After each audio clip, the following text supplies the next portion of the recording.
I made this hat for myself today.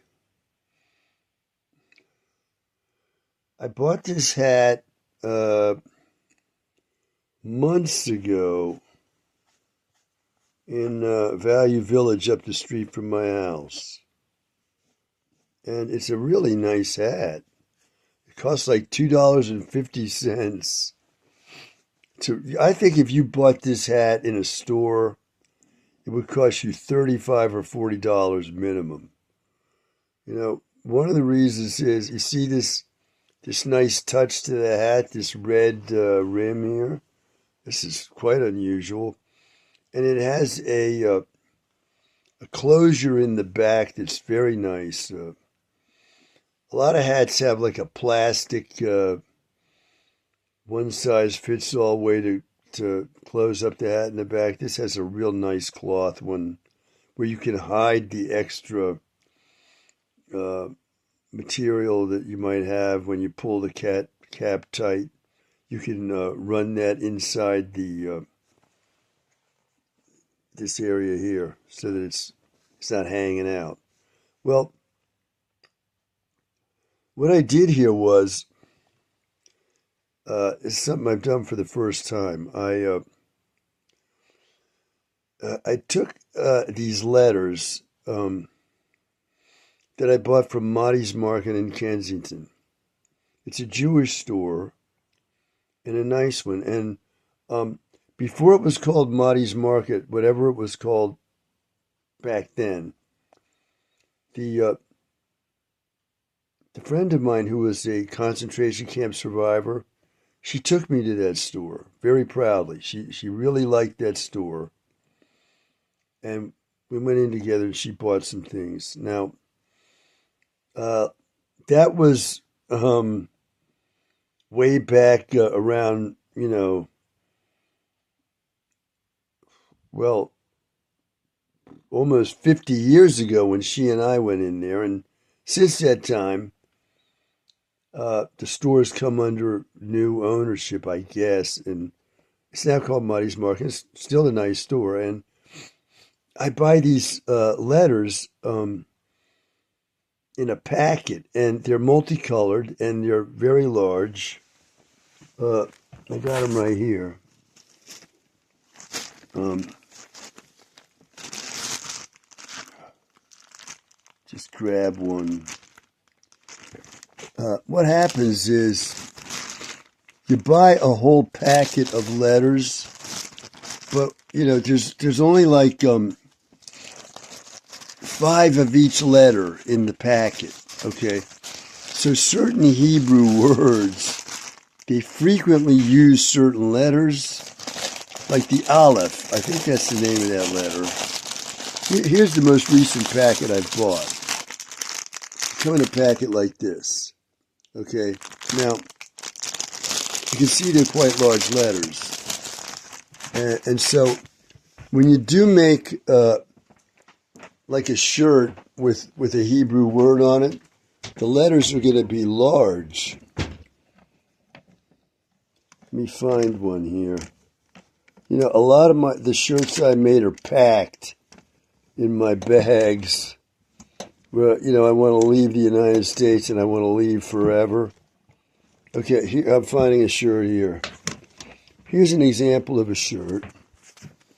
See the letters? This one says Bishuati. Okay, and anyway, what happens is because certain letters are frequently used, you run out of those letters and you got lots of letters left over. So for the first time, what I did was I want to make small letters, right? And now I was going to use, those are Hebrew letters. So what I did was I took some of those large letters that are very rarely appear in the kind of words I put together to sew onto shirts and hats and this kind of thing, and sweatshirts. I took extra letters and I cut out English letters out of those letters, small ones, okay? Now, let me comment that these are multicolored letters, right? Now, I gotta say that I have never seen anyone wearing Hebrew letters in public, ever. And I'm a lifelong Washington, D.C. resident, and there is a large Jewish community here in this area. And I lived in it. And I'm still kind of in it now. I mean, right where I'm living now, not really, but not far from here, you can find a Jewish community. Okay, so once again, I have never seen anyone wearing Hebrew letters in public. In fact, I have never seen Hebrew letters anywhere in public in the Washington, D.C. area. And they're not even visible around a synagogue. And there are lots of synagogues in the Washington, D.C. area. You don't see Hebrew writing outside that synagogue. Okay? Like if the synagogue has a name, you're not going to see that name written in Hebrew letters outside that synagogue. You'll see the name written in English letters. So it is very unusual that I'm wearing shirts with Hebrew written on them. This is extremely unusual. Okay, now here's what I want to say about the colors of these letters. I'm in Maddie's Market, and I see these letters there in these packets like this. This is pretty much what a new packet looks like. This is a full packet here, okay? It looks kind of like this. It's on a shelf. And I see they're multicolored, but did I think for 1 second that the multicolored letters in any way had any connection with the multicolors now associated with being gay? No, it didn't occur to me at all. It did not occur to me. Now, what did occur to me is I said to myself, these large letters in these multicolored colors, these are probably multicolored like that because the intention of letters like this, if you're going to make something with them, you're going to sew them onto something, is you're going to sew them onto like a wall hanging for a baby's room. Okay? And you make a wall hanging with letters and some message on it. And it's, like I said, for little kids. That's the multicolored colors there of these letters. My wife wants to talk to me. Let me put this on hold. Okay, my wife is just letting me know her struggle with the hackers on her phone. Now, what I just told her is this, okay? I said, in 1982, I was just like now in my office room. People came in, handcuffed me, arrested me, took me out, gave me a shot, nearly murdered me.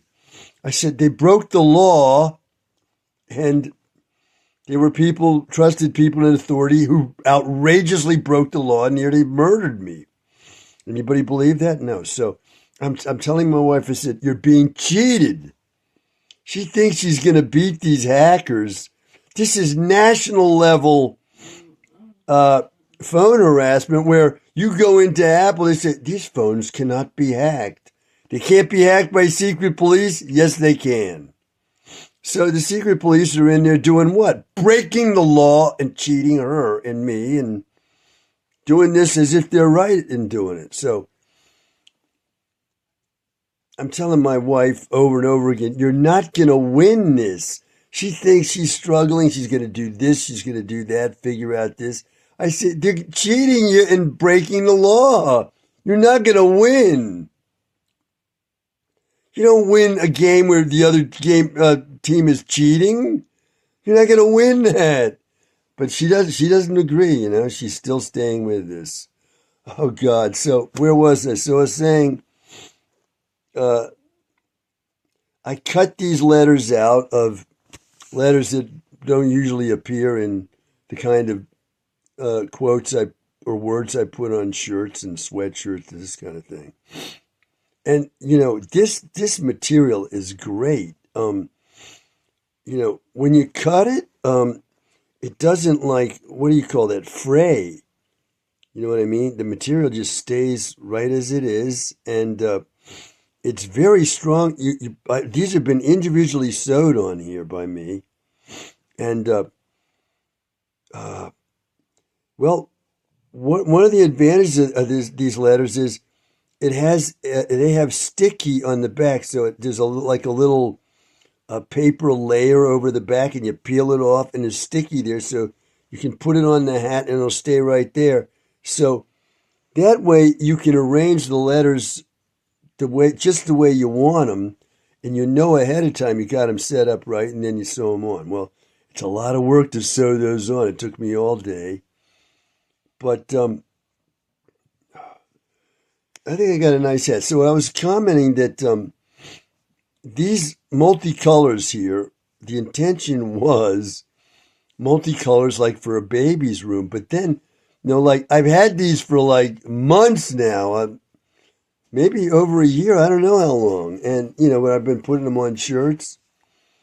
And over the course of time, wearing the shirts out in public, it started to occur to me, hey, wait a minute. First of all, I'm the only person I have ever seen in the Washington, D.C. area parading around with Hebrew letters like I am.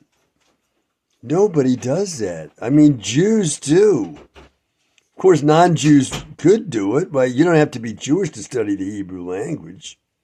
But Jew or non-Jew, you don't see Hebrew letters in public anywhere in the United States or the world. I mean, I've never been to Israel. You're going to see them there. But outside of Israel, you're not going to see those letters. So after a while, I start thinking, hey, that gay flag has multicolors. I don't know what the colors are, but they're like different colors. And I'm thinking to myself, do people think that these multicolors here is some kind of a statement about being gay? It's not my intention at all. But after, you know, at least a year of this, I say to myself, suddenly it's starting to occur to me, hey, wait a minute. Are people seeing that with that meaning? I don't know. I haven't talked. Nobody's said anything like that to me. And, I mean, who am I talking to about these? No one. My wife is from foreign land in Asia. She doesn't know anything about Jews. Nothing. And she doesn't know anything about Hebrew. Although I got to say, when we were first married, I don't want this note to be too long, but when we were first married, and I started working at the job that gave me the retirement I'm now in, and gave my wife retirement with me, we had no way to communicate, and phones were just starting to come out. First pagers came out, and then phones. Well, they had like a thing, what they called I don't know, but they were text message, email type devices, okay? BlackBerry. I had a BlackBerry and my wife had something like that. So you could send each other messages at that time. But before then, there was no way to communicate, so people would call each other on the phone at work, right? Even if the place of work had a policy saying no personal calls, people would make the calls, talk a few minutes, like, I'm going to pick you up at so-and-so time, right? That was permitted. Or they'd say, you know, short messages, I'm taking the child to the doctor, whatever. So Um, my boss at work, she said, "Look, you and your wife can send each other faxes to communicate if you want." So we bought a fax machine at home, and to keep our messages private, right? Because faxes come in on a sheet of paper, and they're going to come into the company fax machine. Somebody's going to see that, right? So you got a fax, and there's the message. So to keep our messages private, what did we do? I taught my wife how to write her English words with Hebrew letters. Okay. So, we would be writing back and forth in Hebrew our English messages to each other, and no one in the office could read those.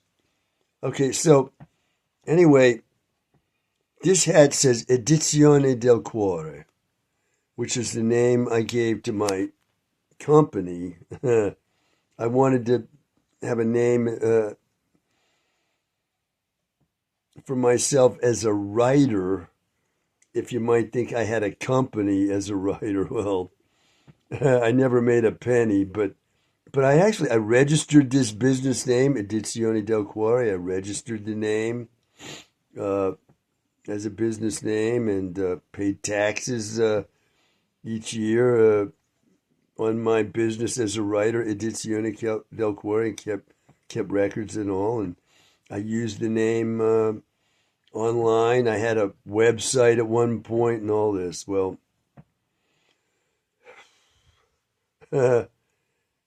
there's my hat. Now, I'm not going to be negative. However,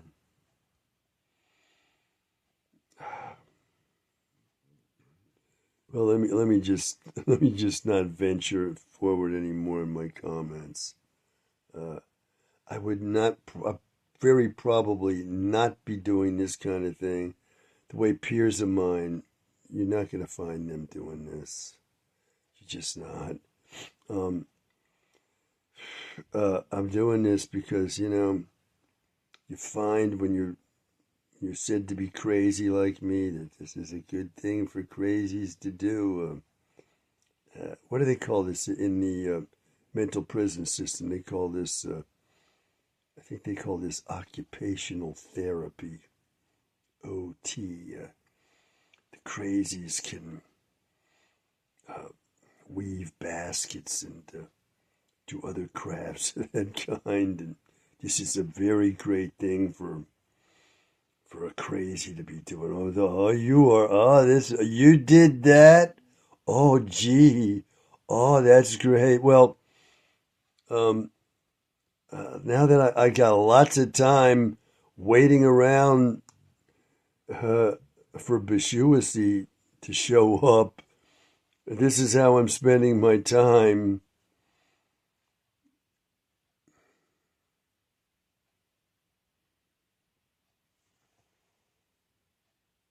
Bye for now.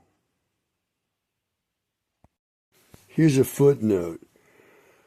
I made the comment that you're not going to win a game against somebody who's cheating, right? You can't win a game like that, okay? So here's something I've been wanting to say for quite a long time, all right? For a long time, I thought I might have committed adultery with that concentration camp victim that I had a sexual relationship with. But when I converted to Judaism, I learned that a Jew is not married unless she or he marries in the Jewish church. That's the best way of saying that I can find. So, for example, I'm supposed to be married to my wife, but as far as Jews are concerned, we are not married in the Jewish church, so I'm not married. All right? That's one of the first things the rabbi who converted me told me. She said, when I converted, she said, "You are now a single man." Okay? She knew I was married, but I'm not married in Judaism, so I'm single. So here's what I want to say. This woman who was coming on to me every day when I was a young man, and I finally assented to a relationship with her. She was not married in the Jewish church. Okay, so she was not married. I did not commit adultery. So if there's some kind of sly symbolism here on these people who are cheating me and my wife, as if to say, well, you cheated when you had the relationship with the concentration camp survivor. I did not cheat. She wasn't married in the Jewish church, okay? She was married by justice of the peace, as far as I knew, even at the time. No Jewish wedding for her. She'd just been through the Holocaust. The whole situation over there was a mess.